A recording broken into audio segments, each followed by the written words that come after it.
Bismillahirrahmanirrahim. Assalamualaikum warahmatullahi wabarakatuh. Alhamdulillah, wassalatu wassalamu ala rasulillah wa ala alihi wa sahbihi wa sallama tasliman katsira, amma ba'd. Puji dan syukur senantiasa kita panjatkan kehadirat Allah Jalla wa ala yang telah berfirman di dalam Al-Quran Al-Karim pada surat Ibrahim dengan firman-Nya, wa in ta'uddu ni'matallahi la tuhsuha innal insana lazalumun kafar. Dan kalaulah kalian ingin menghitung-hitung akan nikmat Allah atas kalian, la tuhsuha, niscaya kalian tidak akan mampu menghitungnya. Innal insana lazalumun kafar, sesungguhnya manusia itu pelaku kezaliman dan kekufuran. Alhamdulillah, dengan berkat nikmat kesehatan dan kesempatan setelah hidayah taufik dari Allah Jalla wa Ala, pada malam yang berbahagia ini, setelah melakukan salat maghrib berjamaah, kita kembali dipertemukan dan dikumpulkan oleh Allah di rumahnya yang mulia ini dalam rangka at-tafaqquh fi din, kegiatan yang mulia.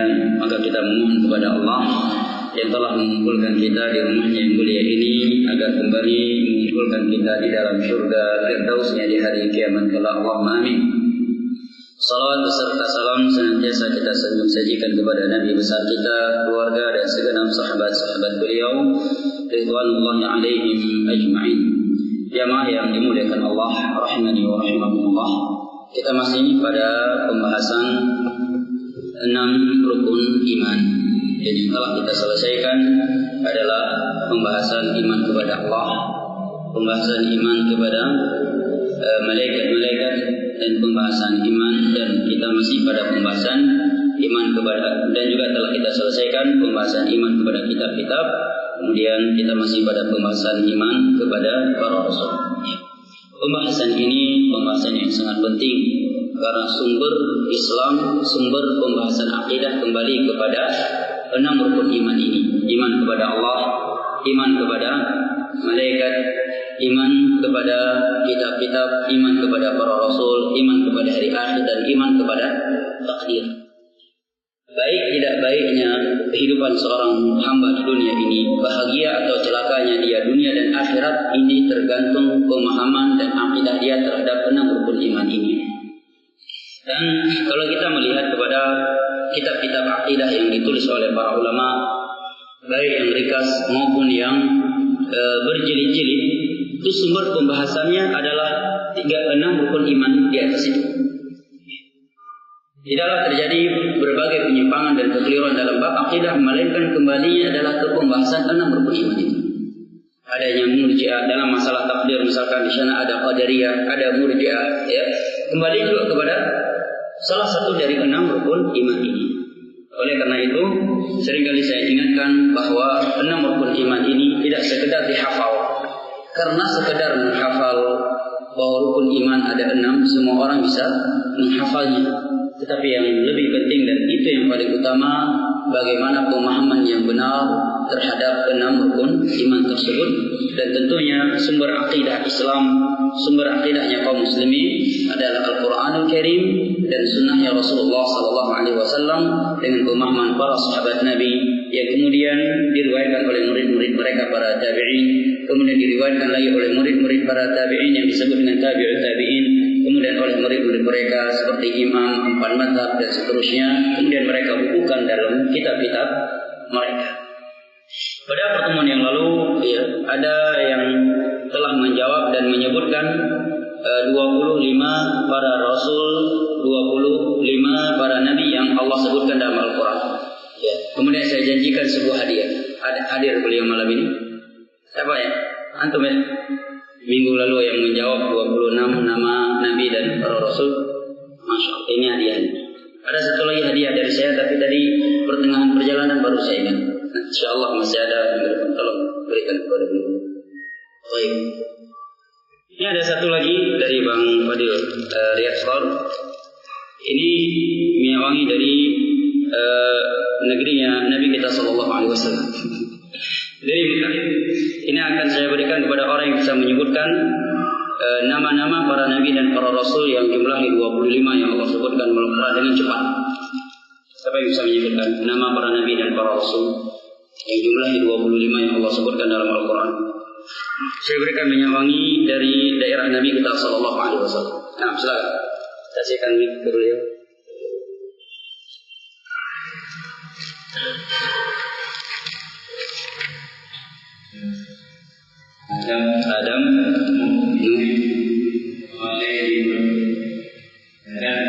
Adam, Idris, Adam, Nuh dulu baru Idris, Saleh, Ibrahim, Lut, Ismail, terus Ishak, Yakub, Yusuf, Ayub, Syuaib, Musa, Harun, Zulkifli, 15, ya kan? Baru 15, oke. Sisa 10 lagi. Daud, Sulaiman, Ilyas, ayo. Yunus, sisa 5 lagi. Yunus, Zakaria, Yahya, Isa, Muhammad, 1 lagi. 2 lagi ya.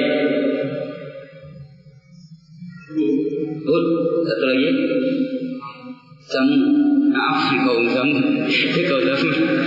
Kaum Nabi Lut.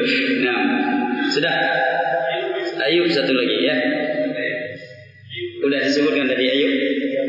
Udah pas 25. Masya Allah. Jazakallah khair. Baik. Telah kita sebutkan pada pertemuan yang lalu bahwa para nabi dan para rasul yang jumlahnya 25 Allah sebutkan dalam Al-Quran, 18-nya dalam surat Al-An'am, kemudian yang lainnya pada surat Ali Imran, pada surat Hud, dan pada surat Al-Anbiya. Ya, ini jumlah para nabi dan para rasul yang Allah sebutkan di dalam Al-Quran Al-Karim. Dan yang paling afdal dari para nabi dan para rasul tersebut adalah mereka yang disebut dengan ulul azm. Ya, apa itu arti ulul azm? Ya, azm itu tekad, artinya memiliki tekad iman ya yang sangat kuat. Bukan berarti selain mereka tidak memiliki iman, tetapi dari sisi kesempurnaan iman, tekad yang kuat, maka ulul azmi yang 5 ini adalah yang paling sempurna. Sebagaimana Allah menyatakan walam najid lahu azma. Kami tidak mendapatkan azam dari Adam. Bukan berarti Nabi Adam enggak punya azam. Artinya kesempurnaan azamnya 4, 5 para nabi ini tidak seperti yang lain yang disebut dengan ulul azm. Dan ini Allah sebutkan di dalam 2 surat. Yang pertama dalam surat Al-Ahzab ayat ke-7. Allah berfirman, "Wa idz akhadna minan nabiyyin mitsaqahum wa minka wa min Nuh wa Ibrahim wa Musa wa Isa." Dan ingatlah tatkala kami mengambil dari kalangan para nabi perjanjian mereka, dan dari engkau, dari Nuh, Nabi Ibrahim, dari Musa dan Nabi Isa. Coba renungi ayat ini. Setelah Allah menyatakan kami telah mengambil perjanjian dari para nabi, kemudian setelah itu Allah sebutkan secara khusus Nabi kita, Nabi Ibrahim, Nabi Nuh, Nabi Musa dan Nabi Isa. Padahal 5 nabi ini sudah masuk dalam keumuman penyebutan kalimat dari kalangan para nabi. Di dalam kaidah Arab, di dalam kaidah bahasa Arab disebut dengan ilmu sasar Arab, ilmu al-ma'ani, atful khas ba'da al-'am yufidul ahammiyah. Menyebutkan kalimat kedua kalinya secara khusus setelah masuknya kalimat tersebut ke dalam keumuman kalimat sebelumnya menunjukkan ada makna khusus.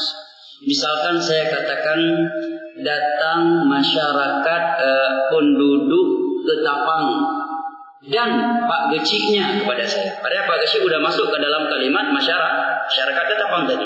Saya sebutkan secara khusus menunjukkan ada nilai khusus untuk beliau. Jelas ya?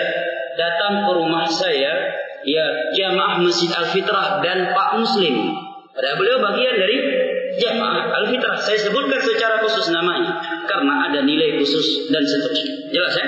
Di sini 5 nabi ini Allah sebutkan nama mereka secara khusus setelah Allah menyebutkan mereka sebelumnya dalam kalimat minan nabiyyin, dari kalangan para nabi. Menunjukkan 5 nabi ini memiliki keistimewaan, memiliki kekhususan yang melebihi nabi-nabi yang lainnya. Surat yang kedua adalah Allah berfirman, "Syara'a lakum minad dini ma wassa bihi Nuha walladzi auhayna ilaika wa ma wassayna bihi Ibrahim wa Musa wa Isa an aqimud din." Telah disyariatkan kepada kalian agama ini yang telah Allah wasiatkan kepada Musa, yang telah kami wahyukan kepada engkau wahai Nabi Muhammad, yang telah kami wasiatkan kepada Nabi Ibrahim, kepada Musa dan kepada Nabi Isa agar kalian menegakkan agama ini. Sebelum saya sebutkan ayat ini, penjelasan dalil sisi pendalilan dari ayat ini, mungkin ada yang bertanya, seringkali saya membacakan ayat dalam kajian-kajian saya, tetapi saya tidak membacakan a'udzubillahi minasyaitonirrajim terlebih dahulu. Ya, ini sering disebutkan oleh para ulama, ya, di antara Syekh Muhammad bin Shalih Al-Utsaimin dalam Syarah Al-Arba'in ketika beliau menjelaskan hadis nomor 10 bahwa al-isti'adzah itu dianjurkan ketika hendak membaca Al-Qur'an dengan tujuan tilawah. Maka dianjurkan, wa idza qara'ta al-Qur'ana fasta'iz billahi minasyaitonir rajim. Jika engkau hendak membaca Al-Quran, maka memohonlah perlindungan kepada Allah dari syaitan yang terkutuk. Adapun membaca sebagian ayat dari Al-Quran untuk pendalilan, bukan tilawah, maka yang datang dari Nabi petunjuk beliau tidak membaca isti'adzah. Jelas ya? Apa dirinya sangat banyak. Paling dekat buka Al-Arba'in, hadis nomor 10 yang pertama. Ketika Nabi SAW bersabda, Inna Allah tayyibun la yaqbalu illa tayyiban wa inna Allah amara al-mu'minina kama amara bihi al-mursalin faqala ya ayyuhalladzina amanu kulu minat tayyibati wa'malu salihan washkuru Allah in kuntum iyyahu ta'budun wa qala ta'ala ya ayyuhar rusulu kulu min tayyibati ma razaqnakum.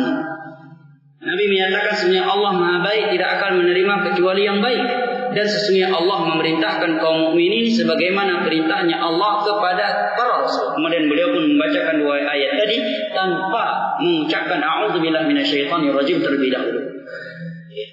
Dan sekian hadis lagi dalam Al-Arba'in riwayat Bukhari dan Muslim dan juga selain riwayat Bukhari dan Muslim. Ini kalau tujuannya istidlal, membacakan ayat untuk pendalilan dalam sebuah permasalahan.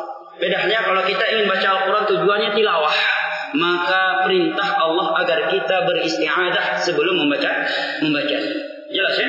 Bahkan Syekh Muhammad bin Shalih Al-Utsaimin menyebutkan dalam Syarah Al-Arba'in pada nomor 10, beliau menyebutkan bahwa orang yang mengucapkan a'udzubillahi minasyaitonirrajim ketika dia menyatakan Allah berfirman, kemudian dia ingin sebutkan ayat untuk dalil sebuah permasalahan, sebelum itu dia mengucapkan isti'adzah, ini keliru kata beliau. Kenapa? Karena akan mencampur adukkan antara ucapan dia dengan ucapan Allah. Sekarang ketika saya menyatakan Allah berfirman, a'udzubillahi minasyaitonirrajim, kesannya a'udzubillahi minasyaitonirrajim adalah firman-Nya Allah yang isinya permohonan perlindungan dari syaitan yang terkutuk. Allah tempat kita berlindung, Allah tidak memohon perlindungan. Jelas? Sisi ketidaksesuaiannya jelas ya? Makanya kalaupun dia ingin menyebutkan, maka hendaknya dia katakan a'udzubillahi minasyaitonirrajim, Allah berfirman. Baru dia bawakan ayat, sehingga orang yang mendengarnya tidak menyangka bahwa a'udzubillahi minasyaitonirrajim itu adalah Allah berfirman. Dan kalau kita melihat kepada hadis-hadis Nabi, setiap kali Nabi membawa sebuah ayat untuk sebuah permasalahan, beliau tidak pernah membaca a'udzubillahi minasyaitonirrajim terlebih dahulu. Beda halnya kalau dia membaca Al-Quran tujuannya tilawah. Jelas ya? Dan Syekh Utsaimin menyebutkan sangat banyak khatib Jumat yang masih keliru dalam masalah ini. Beliau ingatkan ketika beliau mensyarah hadis nomor 10 dari hadis Al-Arba'in karya Al-Imam An-Nawawi rahimahullahu ta'ala. Jelas? Nah, kita kembali lagi kepada ayat tadi, surat Asy-Syura ayat ke-13.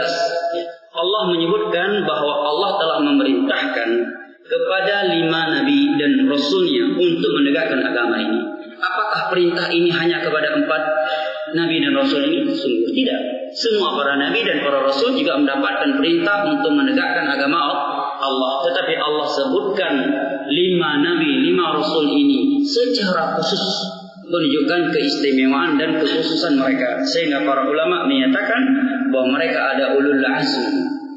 Dan yang paling afdal dari 5 nabi dan rasul ini adalah Nabi kita sallallahu alaihi wasallam, sebagaimana yang diriwayatkan oleh Imam Muslim. Nabi menyatakan, ana sayyidu waladi Adam wala fakhr. Aku adalah tokohnya anak Adam, dan ini bukan kesombongan. Ada salah satu dari syubhat misionaris, tidak. Nabi kami, Nabi Isa lebih afdal daripada Nabi kalian. Karena Nabi kami terlahirkan ke dunia tanpa bapak, hanya melalui seorang ibu. Adapun Nabi kalian lahir dari seorang bapak dan dari seorang ibu. Berarti Nabi kami lebih hebat. Apa jawabannya kira-kira? Ini salah satu dari syubhat kerancuan yang ditiupkan oleh kaum misionaris untuk meruntuhkan imannya kaum muslimin. Apa kira-kira jawabannya? Masya Allah, ahsan. Kalau karena tanpa ayat itu alasan untuk menyatakan Nabi Isa lebih afdal, lebih utama daripada Nabi Muhammad, maka kalian harus meyakini bahwa Nabi Adam lebih afdal daripada Nabi Isa, tanpa ayat, tanpa itu. Jelas ya? Dan itu tidak diyakini oleh Kristiani. Jelas. Baik. Mungkin kita akan bertanya, emangnya apa sih yang membuat 5 nabi dan 5 rasul ini menjadi ulul azm? Allah berikan keistimewaan dan kekhususan di atas seluruh para nabi dan para rasul. Jawabannya tadi telah saya sebutkan secara umum, karena dalam Al-Quran Allah menyebutkan nama-nama mereka secara khusus. Yang kedua, ujian yang menimpa 5 para nabi ini melebihi ujian yang menimpa selain mereka. Sebagai contoh Nabi Nuh alaihi salam. Dalam banyak surat, dan secara khusus di dalam Al-Quran ada surat yang bernama Nuh, ya kan? Nabi Nuh berdakwah al-fasanatin illa khamsina aman, 1000 tahun kurang 50 tahun. Berarti berapa? 950 tahun berdakwah. Ya, 950 tahun berdakwah. Siapa yang sabar? Kita mungkin dalam sehari punya jadwal 4-5, udah pulang mungkin nggak terkontrol. Anak salah berbuat bisa kena imbasnya. Iya kan? 950 tahun berdakwah. Dan Allah sebutkan dalam surat Nuh bahwa Nabi Nuh ketika berdakwah, umatnya tutup telinga. Dan ada yang tutup baju, mukanya dengan baju dan telinganya. Allah sebutkan dalam surat Nuh, wa inni kullama da'awtuhum litaghfira lahum ja'alu asabi'ahum fi adhanihim wastaghshaw thiyabahum wa asarru wastakbaru istikbara thumma inni a'laltu lahum ja'awtuhum jihara thumma inni a'laltu lahum wa asrartu lahum israra faqultu astaghfiru rabbakum innahu ghaffara yursilis samaa'a 'alaykum midrara, dan seterusnya. Nabi Nuh alaihi salam menyatakan, setiap kali ya Allah aku mendakwahi mereka menutup telinga mereka. Hibang kira-kira. Duduk ceramah, tengok ceramah, hidup, audien ada, tapi semuanya tutup telinga. Kira-kira Anda besok datang lagi nggak ke masjid itu kalau ada panggilan untuk ceramah? Kita nih Ustaz misalkan, ya suruh ceramah semua masjid, semua audiennya, jamaahnya tutup telinga ketika Anda sedang ceramah. Kira-kira bagaimana perasaannya? Nggak usah ditanya lagi, ya kan? Lebih dari itu, ada yang menutup mukanya dengan pakaian mereka. Aku telah mendakwahi mereka, ya.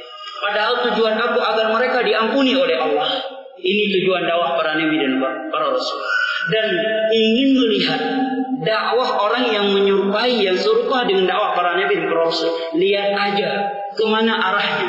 Kalau arahnya jelas, tidak ada unsur pribadi, tidak ada unsur politik, tidak ada unsur memperbanyakkan anggota organisasinya, anggota ormasnya, sekedar mengajak manusia kembali kepada Allah, mentauhidkan Allah, menyerahkan hati mereka kepada Allah, bukan kepada kuburan, bukan ke tempat-tempat keramat.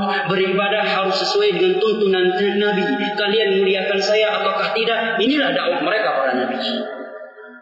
Qul la as'alukum min ajrin wa ma ana minal mutakallifin. Katakan wahai Nabi Muhammad bahwa kamu tidak menarik upah dalam ceramah.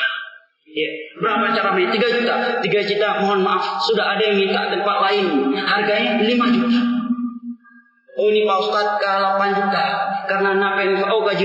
Bunuh anemi kurun tehat gaji pegalian nyo ka tehat je ku jadi insya-Allah. Tidak demikian dakwah para nabi. Diberikan mereka terima, enggak diberikan enggak masalah. Bukan itu tujuannya.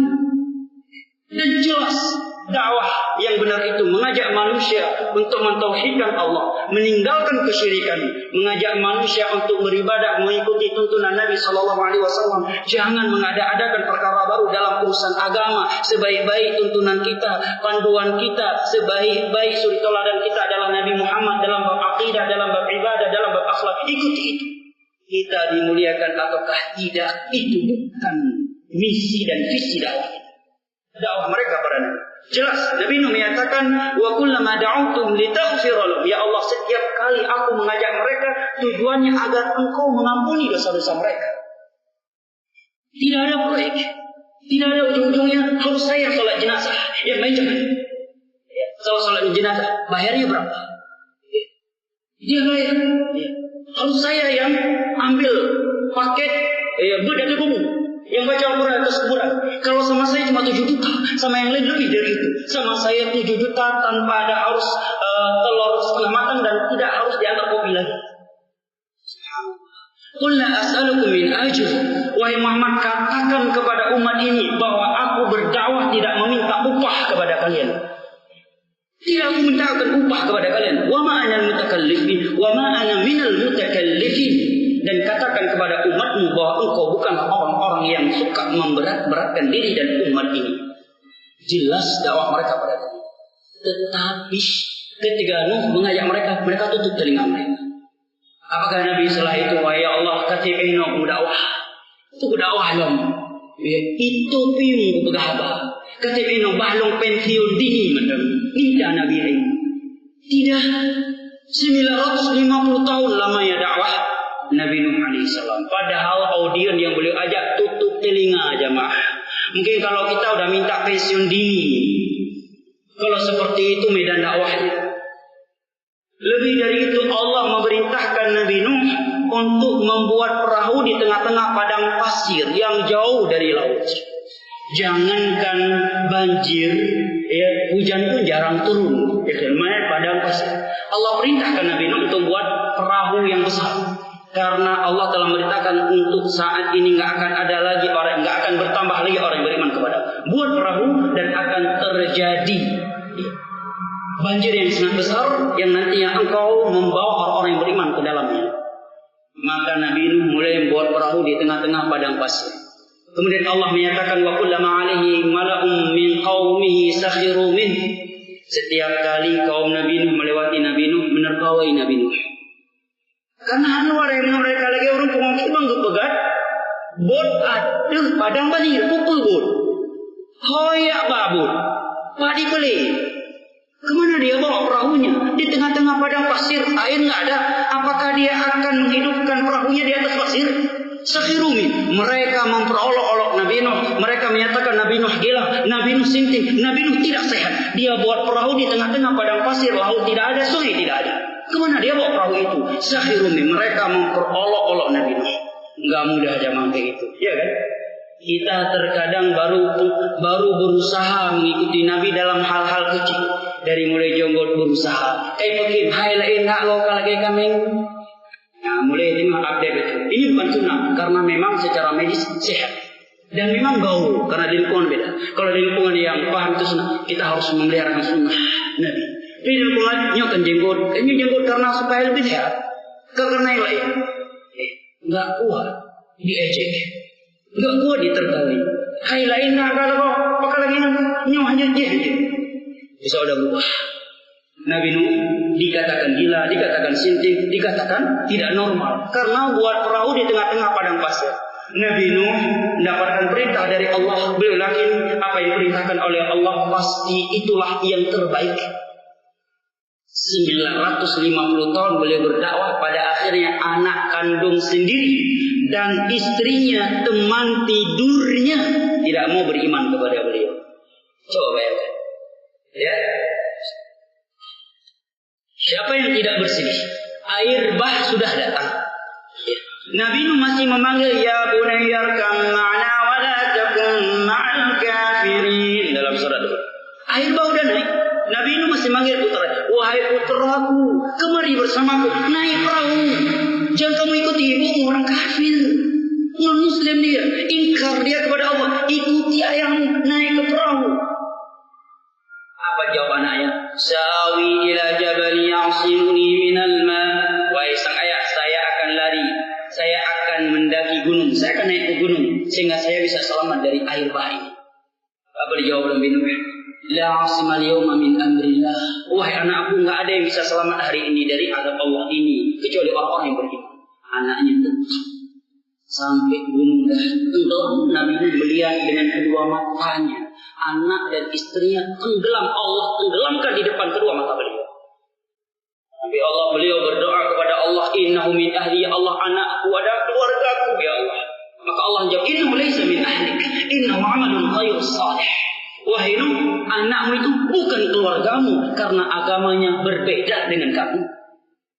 Gak mudah dari ujian seperti itu ya jemaah. Contohnya lagi, Nabi yang dari 5 Nabi ini, Nabi Ibrahim. Nabi Ibrahim. Beliau Allah sebutkan dalam surat Maryam, berapa menit lagi ya kan?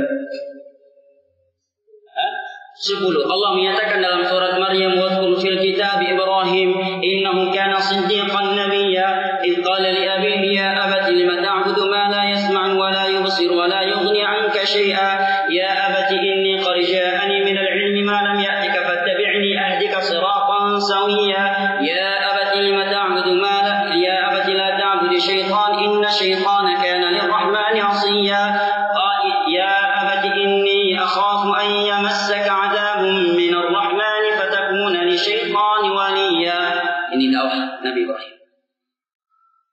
Tatkala Nabi Ibrahim, ya, ingat-ingatlah dan sebutlah di dalam kitab ini Ibrahim, dia seorang nabi, seorang yang jujur. Tatkala dia berkata kepada bapaknya, ya abati. Abati ini panggilan yang paling sopan untuk ayah dalam bahasa Arab. Memanggil ayah dalam bahasa Arab bisa ya abi. Ya abi dengan pendek. Ya abah, bisa juga ya abatah. Bisa juga ya abati. Yang paling lembutnya, yang paling sopannya ya abati. Itu yang dipakai oleh Nabi Ibrahim untuk memanggil ayahnya. Siapa ayahnya? Azar, yang menyembah berhak. Kalau bahasa Indonesia apa panggilan ayah yang paling lembut? Ayahanda. Ayahanda ya? Baik. Ayahanda. Kenapa engkau menyembah sesuatu yang tidak mendengar, tidak melihat dan tidak mampu memberi manfaat kepadamu? Masih belum didengar oleh ayah. Nabi Ibrahim masih menyatakan ayahanda, masih ayahanda. Sungguh telah datang kepadaku sebagian ilmu yang belum datang kepadamu karena beliau turun wahyu dari Allah kepada beliau. Masih belum didengar juga, masih memanggil ayahanda juga. Ayahanda, kenapa engkau menyembah syaitan? Sesungguhnya syaitan itu ingkar, pelaku maksiat kepada Ar-Rahman, kepada Allah. Masih belum didengar juga. Masih juga Nabi Ibrahim memanggilnya dengan ayahanda. Ayahanda, aku khawatir azab Allah akan menimpamu. Ayahanda, ayahanda, ayahanda. Mungkin kalau kita tiga dah pegang anak gede, kata ja'lam parat. Allah hidayah ba Allah ina pegang data. Kata ada Quran ini. Ya kan? Saja yang parat gede. Itu yang kita bahas, itu yang kita tegur. Enggak mau dengar juga. Udahlah hidayah di tangan Allah. Beliau masuk ayahanda ayah. Apa balasan ayahnya? Arahibun anta lihati ya Ibrahim. Wahai Ibrahim, apakah kamu tak suka sama sesembahan saya ini? La illam tantahi la arjumannaka wahjurni maliya. Kalau kamu enggak berhenti dari dakwah tauhid ini, saya lempar kamu dengan batu dan kamu saya usir selama-lamanya. Ini jawaban sang ayah. Apakah sebatas kecuujannya beri? Tidak. Nabi Ibrahim ditangkap oleh kaumnya, ditelanjangi, tidak berpakaian sehelai benang pun, kemudian dihidupkan api yang paling besar hidup di masa itu. Nabi Ibrahim dilempar dari jarak jauh ke dalam api tersebut. Namun Allah berkehendak lain. Allah menyebutkan dalam surat Al-Anbiya, ya naru kuni bardan wa salaman ala Ibrahim. Allah menyatakan kepada api tersebut, wahai api, mendingin kamu dan selamatkan Nabi Ibrahim. Nabi Ibrahim dilempar ke dalam api, tidak terbakar dan keluar masih selamat. Logika enggak logis, enggak masuk akal, tapi enggak ada yang mustahil bagi Allah. Allah innama amru idza arada li syai'in an yaqula kun. Api mendingin. Nyak piharan benar teh tang kita jadi nah aku itu gagal lupis kita mengenai itu. Yang Nabi ya bunuh diri nggak boleh dalam Islam. Apapun alasannya, walaupun membunuh Yahudi dan Nasrani, bunuh diri nggak boleh. Jelas ya? Ya, itu Nabi Ibrahim dapat wahyu Allah yang memerintahkan Nabi api untuk mendingin. Oleh karena itu Nabi menyebutkan di padang mahsyar yang pertama kali diberikan pakaian oleh Allah adalah Nabi Ibrahim. Karena di dunia ini beliau telah ditelanjangi, tidak berpakaian sehelai benang pun karena Allah. Haji dikira, indah melewati. Ya, ujian lagi ya. Ditangkap, ditelanjangi, suruh jalan. Di halayak ditonton oleh semua. Mending kalau sudah ini sudah ditelanjangi, dipermalukan, kemudian dilempar ke api. Lu tobat apa enggak?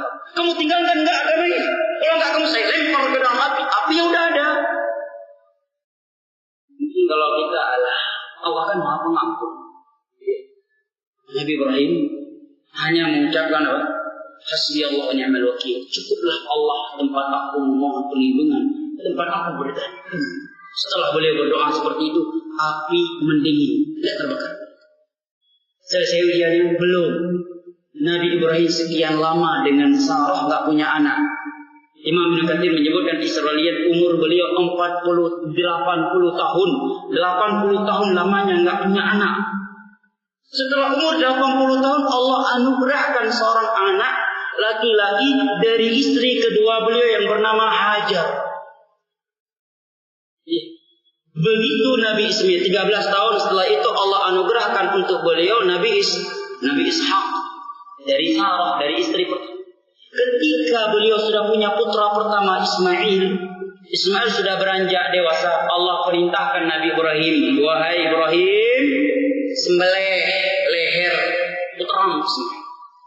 Biasanya kira-kira enggak mudah, anak satu-satunya laki-laki lagi di umur 80 tahun lewat. Dianugerahkan oleh Allah seorang anak, tentunya sangat bahagia. Begitu terikatnya hati kita dengan anak kita tersebut. Tiba-tiba dapat perintah dari Allah, wahai Ibrahim, sembelih anak. Maka Nabi Ibrahim memanggil Nabi Ismail. Ya, inni ara fil manami anni adbahuk fanzur madza tara. Wahai putraku, aku mimpi melihat bahwa aku menyembelih dirimu. Karena mimpinya para nabi adalah wahyu. Adapun kalau kita nanti malam mimpi menyembelih anak sendiri, jangan kita katakan kepada anak kita, nak, tadi malam saya mimpi menyembelih kamu. Ya, besok saya sembelih. Itu dari syaitan. Beristighfar. Dan mimpi buruk tidak boleh diceritakan kepada siapapun. Adapun mimpi baik boleh diceritakan hanya kepada orang yang jujur dan bisa mentakwilnya. Jelas ya, ada larangan dari Nabi tidak boleh menceritakan mimpi buruk. Kemudian Nabi menyatakan fa'in la taghur, karena mimpi buruk itu tidak akan membahayakan. Jadi nggak perlu khawatir. Jumpa ketemu ular, digigit ular, nggak usah cerita. Dilarang oleh Nabi. Apa takwilnya? Tidak membahayakan. Kalau mimpi buruk, kalau mimpi baik silakan ceritakan kepada orang yang jujur agar dia bisa mentakwil. Maka Nabi Ismail pun karena beliau adalah anak yang saleh, menyatakan ya abati fa'al ma tu'mar satajiduni insyaallah minas salihin atau minas sabirin. Wahai sang ayah, laksanakan perintah Allah. Engkau seorang nabi, ini wahyu dari Allah. Aku akan sabar insyaallah. Minta mewatanya sebagai anak Nabi Ibrahim ibanda jauh. Kira-kira mungkin dia pilih oleh Allah dengan sebagai nabi. Lagi yang model iman. Ya. Dalam masjid lagi Abu Bakar, di luar masjid lagi Abu Lahab. Nabi Ismail dengan kokoh, dengan tegar menyatakan sembelihlah. Karena itu perintah dari Allah. Falamma tallahu lil jabin, ketika Nabi Ibrahim sudah menjatuhkan Ismail, memegang lehernya seperti mau disembelihnya seekor domba. Wa nadainahu ya Ibrahim, maka kami pun langsung memanggil wahai Ibrahim, kamu sudah membenarkan, telah menjalankan mimpimu, lepaskan Ismail, kami gantikan dengan seekor domba. Maka dari semenjak itu ada anjuran menyembelih hewan kurban seekor domba selepas. Itu asal usulnya. Subhanallah, ujian yang luar biasa. Demikian juga Nabi Musa alaihissalam. Di zamannya Fir'aun, setiap ada seorang perempuan melahirkan laki-laki, dibunuh oleh Fir'aun dari Bani Israil. Kenapa? Karena dia khawatir akan lahir orang yang akan merebut kekuasaan dia nanti. Begitu Nabi Musa lahir, dihanyutkan oleh ibunya ke laut. Rupanya diambil oleh istri Firaun. Tertarik. Firaun nggak mau. Tapi istri menyatakan, asa an yanfa'ana aw nattakhidahu walada. Wahai Firaun, bisa jadi ini bermanfaat anak laki ini. Dan kita jadikan sebagai anak angkat. Ini menunjukkan kepada kita ya jamaah, sehebat-hebatnya lelaki, walaupun dia jenderal di luar, ya, tapi kalau di rumah rata-rata turun pangkatnya. Ya kan? Ini Firaun, semua orang takut sama dia, dukun-dukun takut sama dia. Gak ada yang berani sama Firaun. Seluruh manusia di dunia gak ada yang berani sama Firaun. Kalah sama siapa? Di isinya lalu nampak berapa? Igrihim dikali dia itu nak menjujur. Kenapa mak ni jalan? Ya, lemah beragam ngurina. Terkadang sebagian orang seperti itu memang. Ia berdua orang kubi ke pegahaba tentang Amerika di Kepulauan Banda Aceh. Tapi dalam rumah remote TV bajarau rinang dijilake. Pegahaba orang kubi gencang bawa tentang Amerika di Kepulauan Banda Aceh. Tapi rumah remote TV yang bajarau rinang dijilake. Yang dibagi. Kalau berbicara seakan-akan Amerika bisa dipindahkan ke Aceh sama dia. Tapi di rumahnya remote televisi yang sedang berada di tangan Israel nggak berani dia minta. Ini Fir'aun. Begitu istrinya, pada prinsip dia kalau ada bayi yang lahir laki-laki, sembelih, nggak boleh hidup. Tapi khusus ini kata istrinya, kita jadikan dia sebagai anak angkat dan mungkin dia kenapa enggak? Kayak belum mungkin Fir'aun, laknatullah alaihi. Kemudian membesar Nabi Musa dalam rumah tangga siapa? Rumah tangga Musa Fir'aun. Yang kemudian Musa menjadi tantangan besar bagi Fir'aun. Sampai-sampai Fir'aun menantang Nabi Musa alaihissalam. Dia memanggil seluruh dukunnya. Kemudian mereka melemparkan tali-tali mereka menjadi ular-ular yang sangat besar. Sampai-sampai ada rasa ketakutan dalam hati Musa. Maka Allah menyatakan, innahu la yuflihu as-sahiru haitsu ata. Musa, enggak perlu kamu takut. Itu sihir saja dari mereka. Sihir mata. Ya, lemparkan tongkatmu. Maka dilemparlah tongkat Nabi Musa menjadi ular yang sesungguhnya menelan seluruh ular-ular tadi. Setelah itu, dukun-dukun yang tadi dipakai oleh Fir'aun melihat Nabi Musa ini bukan sihir, ini benar-benar mungkin langsung beriman. Fir'aun mengancam, kalau kalian beriman, saya salib kalian. Mereka menyatakan, kami siap disalib, kami nggak akan mungkin meninggalkan iman. Kami siap disalib. Janji Allah lebih baik untuk kami daripada dunia yang kamu miliki. Mereka pun disalib, dukun disalib. Lihat bagaimana kejamnya. Sampai-sampai Allah sebutkan dalam Al-Quran, dalam banyak surat, Allah perintahkan Nabi Musa membawa lari Bani Israel. Kemana jamaah? Ila syati'il bahar, ke arah pantai. Mungkin kalau kita akan bertanya, janganlah ke pantai.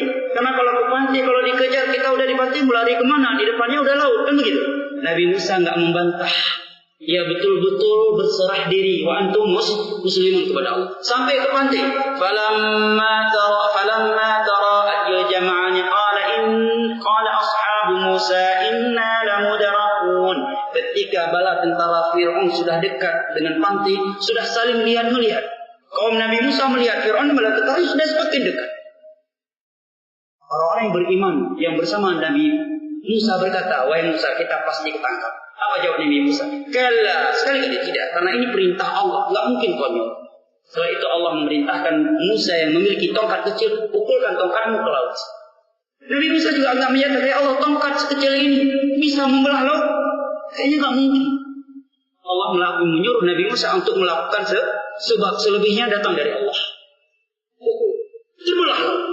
Setelah itu perintah dari Allah, masuk ke laut wahai Musa, masuk bawah Bani Israil. Nabi Musa nggak bertanya, kalau kami masuk ke laut, tembusnya kemana nantinya?